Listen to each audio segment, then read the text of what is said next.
Hi hello வணக்கம். இது உங்கள் ஜேகே மாஸ்டர். இன்றைக்கி நம்ம முக்கியமான ஒரு வீடியோவில் இருக்கோம் அப்படின்னு என்ன சொல்லலாம். ஸோ இப்போ நிறையா ஸ்டூடெண்ட்ஸ்க்கு மெயினாக என்ன குழப்பம்னா 10th 11th 12th ஸ்டூடெண்ட்ஸ்க்கு பார்த்திங்கன்னா போர்ஷன்ஸ் என்ன சொல்லிட்டாங்க, ஃபுல் போர்ஷன் அப்படிங்கிற மாதிரி நிறைய நியூஸஸ் ஸ்ப்ரெட் ஆகிட்டுருக்கு. ஸோ ரெடியூஸ்டு சிலபஸ் கிடையாது, ஃபுல் போர்ஷன் அப்படிங்கிறாங்க. ஸோ இதனால் நிறைய பேர் குழம்பி போயிருக்கீங்க. ஸோ அவங்களுக்கான ஒரு கிளாரிட்டியான ஒரு வீடியோ அப்படின்னே சொல்லலாம் அந்த வீடியோ. ஸோ கடைசி வரைக்கும் பாருங்கள், அப்போ தான் உங்களுக்கு என்னன்னு தெரியும். ஆக்சுவலாக பார்த்தீங்கன்னா ஃபுல் போர்ஷன் அப்படிங்கிறாங்க. ஃபுல் போர்ஷன்னா இப்போ நம்மளுக்கு ஆல்ரெடி பார்த்திங்கன்னா ஸ்டார்டிங்லே இது 10th 11th 12th ஸ்டார்டிங்கில் நம்மளுக்கு ரெடியூஸ்டு சிலபஸ் கவர்மெண்ட்லேருந்து கொடுத்துருந்தாங்கல்ல, அந்த ரெடியூஸ்டு சிலபஸ் மட்டும்தான் ஃபுல் போர்ஷன் அப்படிங்கிறாங்க. ஆல்ரெடி ரெடியூஸ்டு பண்ணது நம்ம படிக்க தேவையில்லை, அது கணக்கிலே இல்லை. ஆல்ரெடி நம்மளுக்கு ரெடியூஸ்டு பண்ணி ஒரு சிலபஸ் கொடுத்துருப்பாங்கல்ல, இது இந்த சாப்டர் மட்டும் தான் வரும், இந்த சாப்டர் இல்லை அப்படிங்கிற மாதிரி கொடுத்துருப்பாங்க.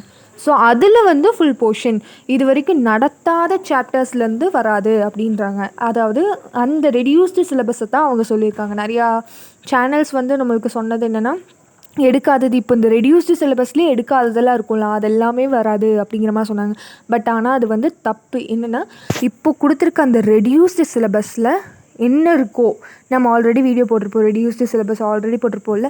ஸோ அந்த ரெடியூஸ்டு சிலபஸை பேஸ் பண்ணி மட்டும்தான் இப்போது எக்ஸாம் இருக்குது. ஸோ அதனால் ஃபியர் ஆக வேண்டாம். போன தடவை எப்படி இருந்தது ரெடியூஸ்டு சிலபஸ் இருந்துச்சோ அதே போல் தான் இந்த வருஷமும். ஆனால் இது ஃபுல் போர்ஷன் அப்படிங்கிறது, இந்த ரெடியூஸ்டு சிலபஸை ஃபுல் போர்ஷன் அப்படிங்கிறாங்க, அவ்வளோதான். அதனால் கன்ஃபியூஸ் ஆக வேணாம். இனிமேல் பார்த்தீங்கன்னா இப்போ கொடுத்துருக்க ரெடியூஸ்டு சிலபஸை மட்டும் படிங்க, அது மட்டும்தான் கேட்பாங்க. மிச்சம் இருக்கிறத பற்றி கவலைப்படாதீங்க. ஆல்ரெடி உங்களுக்கு என்ன ரெடியூஸ்டு போர்ஷனோ அது மட்டும்தான். ஸோ அதை மட்டும் நல்லா தெளிவாக படிங்க, அவ்வளோதான். நல்லா இப்போலேருந்தாவது ப்ரிப்ரேஷனை ஸ்டார்ட் பண்ணுங்கள். இது வரைக்கும் ப்ரிப்பேர் பண்ணலனாலும் பரவாயில்ல, இப்போலேருந்தாவது ஸ்டார்ட் பண்ணுங்கள். கம்மியான அதாவது கையில் என்ற நாட்கள் தான் இருக்குது. ஸோ அந்த அளவுக்கு கம்மியாக இருக்கங்காட்டிக்கு இப்போலேருந்தே ஸ்டார்ட் பண்ணுங்கள். Start preparation now it self. கண்டிப்பாக நல்ல மார்க்ஸ் நம்ம ஸ்கோர் பண்ணலாம். So start preparation now it self. ஒரு நிமிஷம் கூட டைம் வேஸ்ட் பண்ணாமல் நல்லா ப்ரிப்பேர் பண்ணுங்கள். தேங்க்யூ ஃபார் வாட்சிங் திஸ் வீடியோ.